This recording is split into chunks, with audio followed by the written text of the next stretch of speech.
I'm Jacob Miller. I'm 15 years old. What brought me here was I've been big since I was 1 year old. I was 52 pounds at a year old, and I haven't stopped growing since. Jacob Miller's weight was killing him. By the time he was a teenager, he was gaining 100 pounds a year. At his heaviest, he was 6'5" and 707 pounds. And he was just 15. This is Jacob's story. Well, he's my boy. I tried to carry him across the street when he was, a year and a half old. I had to set him down the middle of the street. I couldn't carry him. I said, here his dad can carry him. Jacob was born 5 weeks premature. If he would have went full term, he would have been just about 12 pounds. He was already a big baby. He was full grown when he was 4 years old. He's quite a character, Jacob was always bigger than the other kids and an easy target for jokes. The bullying became so bad in high school that he switched schools. On top of feeling like his body was wearing out, he was depressed. It breaks your heart. I mean, really it does. Because of course no parent wants their child to ever find mean people in the world. And to know that people are going to pick on him just because he looks different, it's not fair. It's very difficult because everybody is so quick to judge you, no matter what it is. Like your hair, the way you dress, anything. But when we switched schools is really when it hit him hard. It was in a whole different environment, and it was a very hostile environment. I go to the bathroom and I come back and my milk carton was open. I could have swore I didn't open it. And then I take a drink of it and my friend leans over and goes, "Hey, that kid just spit in your milk and you didn't even know it." I've always been concerned, and we've taken him to several doctors and tried to figure out what the problem was medically. The fact that he grew so quickly at such a young age should prove that there was something going on there. And many doctors said that there's hormonal conditions in the brain that they haven't identified yet that could be 10 or 15 years before they know what was going on. He can't go 10 or 15 years because at the rate he's growing. So we need to do something before it gets to be too late. So tomorrow's my surgery. I'm nervous, but I'm excited at the same time. We're here to get a gastric bypass surgery done on Jacob and trying to get him to help lose some weight. Jacob followed a restricted diet in the weeks before his surgery, and the pounds started coming off. He lost 77 pounds before his operation and proved he was serious about losing weight and really getting healthy. At a weight of 700 pounds, none of our body systems were made for that kind of weight. And the kind of places where we see this being a real problem are with the heart, with the lungs, in particular with sleep apnea. Obviously diabetes. He's had several cases of cellulitis in his legs, heart disease. Non-alcoholic fatty liver disease. I mean, those are all conditions caused by being overweight. And especially being only 15 years old and over 600 pounds is quite concerning. Even for me, as big as I am, I know that that's not normal for a kid to be that big. So something had to be done. His insides aren't keeping up with the outside. As a parent, I felt like it was the last resort for me, but it was the step that I had to take. I mean, I don't feel like it's the fix-all, cure-all, but at least it's going to slow him down enough to maybe give us some time to do some more research to figure out what's causing his growth. So today, as we've talked about, we're going to put the little cameras in and the instruments in. We're going to look at your stomach, and we're going to make your stomach much smaller, okay, about the size of an egg. We will hopefully not encounter a lot of opposition inside, but there could be challenges that we find from just the amount of belly wall you have. So we may have to do some special tricks with our anesthesiology colleagues to make some more room. So those are the only other things to mention. All right.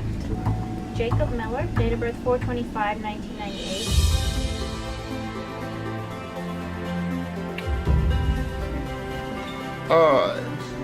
I'm very nervous. The surgery, I won't lie, it scares me.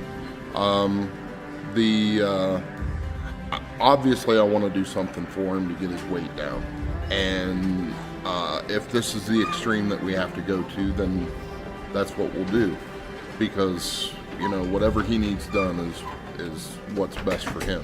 So yeah, I'm concerned as a parent, but if it's best for him, I'm sure that everything will go fine. I haven't been able to sleep all week. I've been really nervous for him. But I know it's going to be life-changing, and I'm excited for what the future holds for him.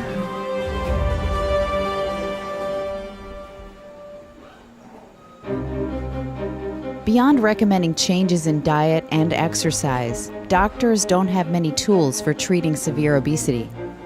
Even surgery is no quick fix.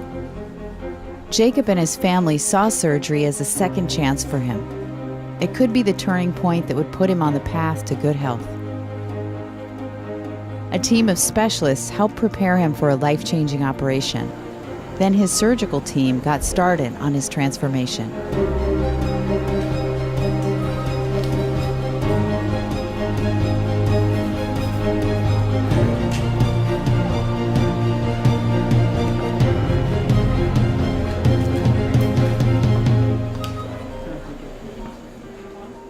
He was back there for about 5 hours, but Dr. Inge said it took about 3.5 hours for the actual surgery. What Jacob wanted most was a shot at what his friends seemed to have: good health. He wanted to walk down the hallway without feeling winded. He wanted to go to school dances and ball games. He wanted to feel more like a kid than an overgrown adult. I have now officially lost over 100 pounds. I am really proud of myself, actually. My next goal is 150 pounds. And I'm ready for school, and I'm excited to see how everybody reacts. I think they'll be surprised when I walk in the door. School shopping, it was exciting. I could actually go and buy regular socks for him. Usually I'd have to get big and tall socks because his feet were so big. Well, the swelling has gone down so much in his feet that now I could buy regular socks just off the counter. So it's very exciting. It's a little thing, right? 557. That means you lost like 50 more pounds. You've lost 150 pounds.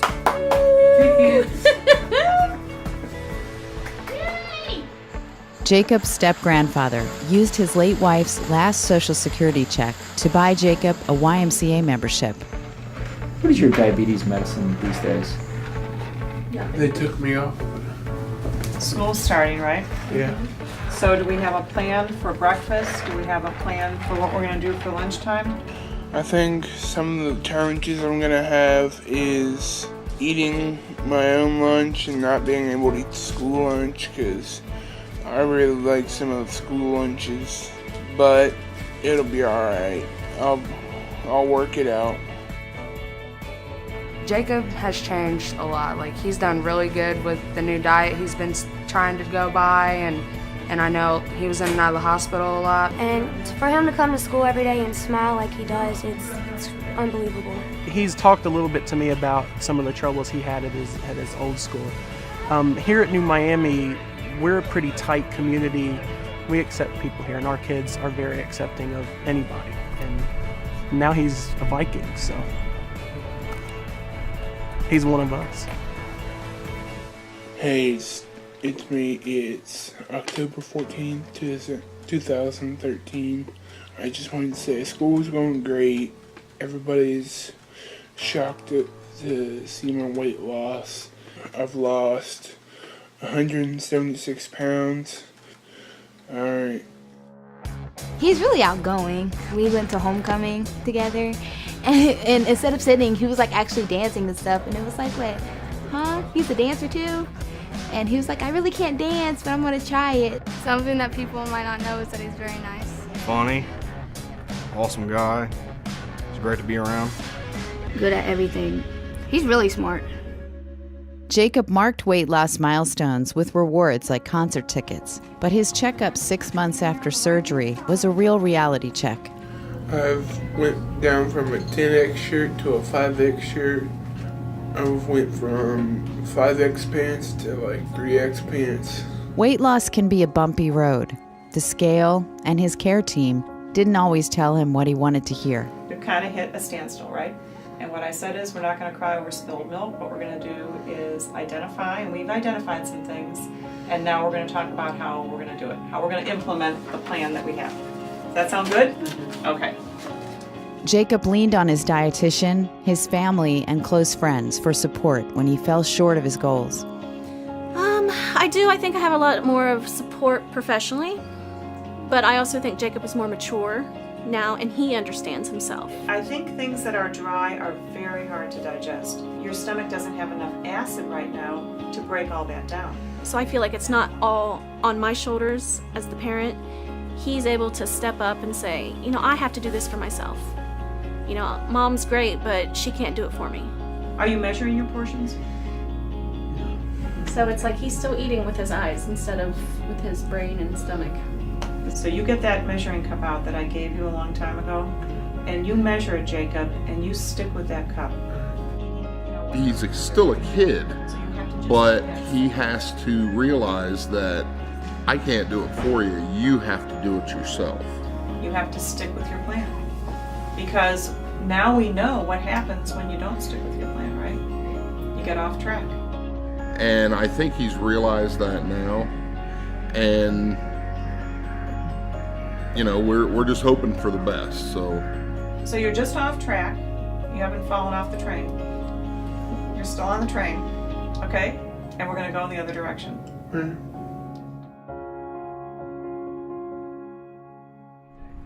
I'm doing pretty good. I've had a couple issues, but I slipped off the road, but I got right back on. My friends have been with me the whole time, through the thick and thin. I appreciate it so much. I'm not a dietitian, so I can't really help him, but I could try. And one of the things I'm gonna do is I'm gonna try to get healthier too to help him out. So just going positive. I've gone through a similar program that Jacob has gone through where I had to start eating right and exercising before they would do the surgery. It's been a hard road because I was 500 pounds, and I've talked a little bit to him about how hard it is. I mean, you really have to exercise and you have to stick with it, or it's all for nothing. It's hard, but not as hard as it was before surgery. Before, I couldn't do anything. I'd walk for 5 minutes and I'd sit down. Now I can walk for a half hour and not sit down.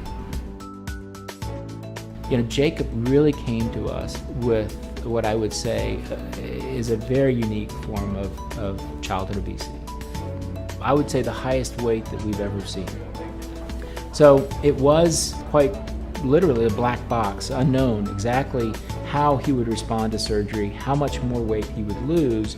Now it turns out he did lose more weight after the surgery, and has now maintained his weight loss over the year without regaining metabolically. He is much healthier for having lost that weight and kept it off now with the surgical procedure than he would have been at any time in the last 5 years.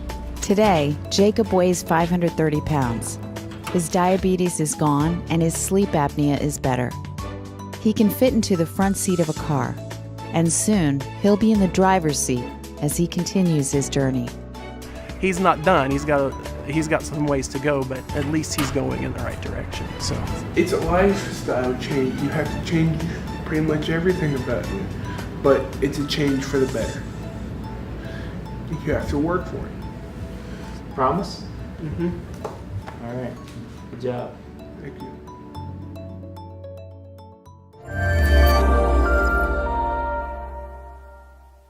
No matter what it is, like your hair, the way you dress, anything. But when we switched schools is really when it hit him hard. It was in a whole different environment, and it was a very hostile environment. I'd go to the bathroom and I'd come back and my milk carton was open. I could have swore I didn't open it. And then I'd take a drink of it and my friend leans over and goes, so bad in high school that he switched schools. On top of feeling like his body was wearing out, he was depressed. It breaks your heart. I mean, really it does.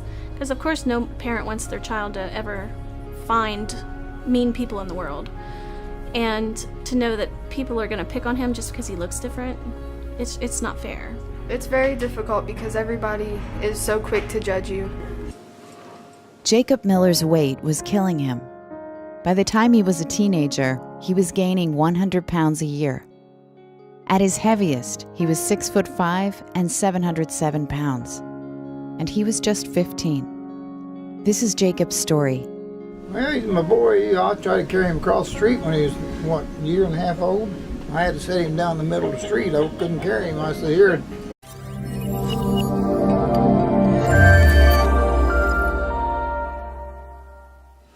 Hi, I'm Jacob Miller. I'm 15 years old. What brought me here was I've been big since I was 1 year old. I was 52 pounds at a year old, and I haven't stopped growing since. Here, his dad can carry him. Jacob was born 5 weeks premature. If he would have went full term, he would have been just about 12 pounds. He was already a big baby. He was full grown when he was 4 years old. He's quite a character, quite a character. Jacob was always bigger than the other kids and an easy target for jokes. The bullying became